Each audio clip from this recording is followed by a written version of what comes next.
మనిషి జీవితంలో చాలా పరీక్షలు వస్తాయి. కానీ దేవుడు పెట్టే పరీక్షలు మాత్రం చాలా ప్రత్యేకం. ఈ రోజు మీరు వినబోయే కథ ఒక పేదవాడి నిజాయితీ, ఒక ధనవంతుడి లోభం, మరియు దేవుడు చేసిన ఒక అద్భుత పరీక్ష గురించి.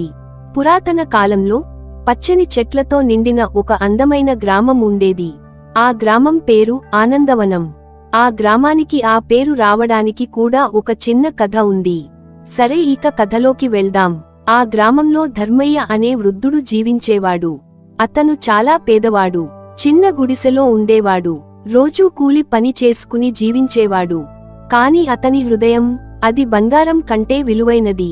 ప్రతి ఉదయం లేచి దేవుని ప్రార్థించేవాడు. అతనికి ఆశలు కూడా పెద్దగా లేవు. ఉన్న దానితో తృప్తిగా జీవనం సాగిస్తున్నాడు. తన వల్ల ఎవరికైనా చిన్న ఉపకారం జరిగినా చాలు అని అనుకునే వ్యక్తిత్వం. అతను తినడానికి ఉన్న కొద్దిపాటి అన్నం కూడా ఎవరైనా ఆకలితో వస్తే పంచేవాడు. ఇకపోతే అదే గ్రామంలో బంగారయ్య అనే వ్యాపారి ఉండేవాడు. అతని ఇల్లు పెద్దది, సంపద అపారంగా ఉండేది. కాని అతని హృదయం చాలా చిన్నది.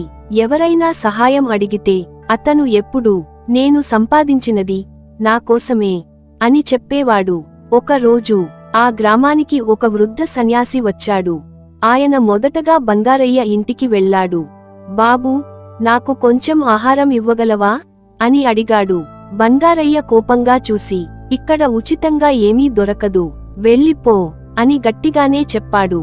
సన్యాసి మెల్లగా నవ్వి అక్కడి నుంచి వెళ్ళిపోయాడు. వర్షం మొదలైంది. చీకటి పడింది. గాలి బలంగా వీస్తున్నాయి. సన్యాసి పూర్తిగా తడిసిపోయాడు. అతను చివరకు ధర్మయ్య ఇంటికి చేరుకున్నాడు. ధర్మయ్య సన్యాసిని చూసి ఆశ్చర్యపోయాడు. అయ్యో, మీరు పూర్తిగా తడిసిపోయారు, వెంటనే లోపలికి రండి అని చెప్పాడు. అతను తన పాత దుప్పటిని తీసి ఇచ్చాడు. చిన్న మంట వేసి వేడి కల్పించాడు. తర్వాత తన దగ్గర తను ఆ రాత్రికి తినడానికి ఉంచుకున్న కొద్దిపాటి అన్నం తీసుకొచ్చి ఆ సన్యాసి దగ్గర ఉంచాడు. ఆ సన్యాసి కాసేపు ఆలోచించి ఆ అన్నం మొత్తాన్ని తినేసి నిశ్శబ్దంగా ధర్మయ్య వైపు చూశాడు. నీకు ఆకలిగా లేదా అని అడిగాడు. ధర్మయ్య నవ్వుతూ, అయ్యా, మీరు ఆహారం తీసుకొని చాలా సమయం అయినట్లు బలహీనంగా ఉన్నారు.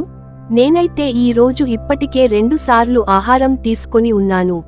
ఈ ఒక్క పూట తీసుకోకపోవడం వలన వచ్చే ఇబ్బంది కాని నష్టం కాని లేదు అని అన్నాడు. వెంటనే ఆ చిన్న గుడిసెలో ప్రకాశవంతమైన ఒక వెలుగు విరజిమ్మింది. సన్యాసి రూపం మారింది. అవును, వచ్చిన ఆ సన్యాసి దేవుడిగా ప్రత్యక్షమయ్యాడు. ధర్మయ్య ఆశ్చర్యంతో నేలపై అతని కాళ్లమీద పడి, స్వామీ అని కేక వేశాడు.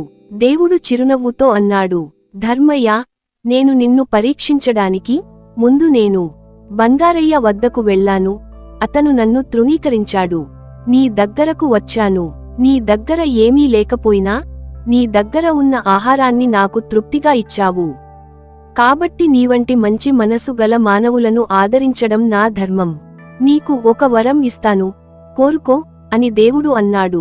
ధర్మయ్య కాసేపు ఆలోచించాడు. స్వామీ, నాకు ఏమీ అవసరం లేదు. నా గ్రామంలో అందరూ సంతోషంగా ఉండాలి, ఎవరూ ఆకలితో ఉండకూడదు అన్నాడు. దేవుడు చాలా సంతోషపడ్డాడు. నీ హృదయం నిజంగా పవిత్రం అని అన్నాడు. వెంటనే ఆ గ్రామం మొత్తం సుఖ సంతోషాలు నిండిన గ్రామంగా మారిపోయింది. అప్పటి నుంచి ఆ గ్రామంలో పంటలు బాగా పండాయి. నీరు సమృద్ధిగా వచ్చింది.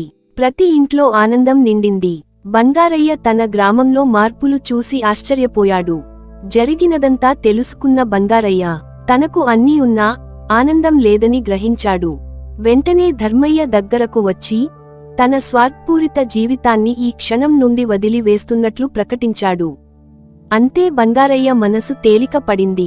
ఆనాటి నుండి బంగారయ్య జీవితం కూడా ఆనందమయమైనది. ఈ కథ మనకు చెప్పే నీతి ఏమిటంటే, లోభపూరిత ధనం కంటే దానం, ధర్మమే జీవితానికి ఆనందాన్ని ఇస్తుంది అని. లోభం మనిషిని చిన్నవాడిని చేస్తుంది. దానం మనిషిని దేవుడికి దగ్గర చేస్తుంది. మిత్రులారా, నేడు కూడా ప్రతి ఊర్లో ఒకరిద్దరు మంచి వాళ్ళు ఉన్నారు. సరే మిత్రులారా, మరిన్ని మంచి కథల కోసం మై టీవీ తెలుగు ఛానల్ ని లైక్, షేర్ మరియు సబ్స్క్రైబ్ చేయండి.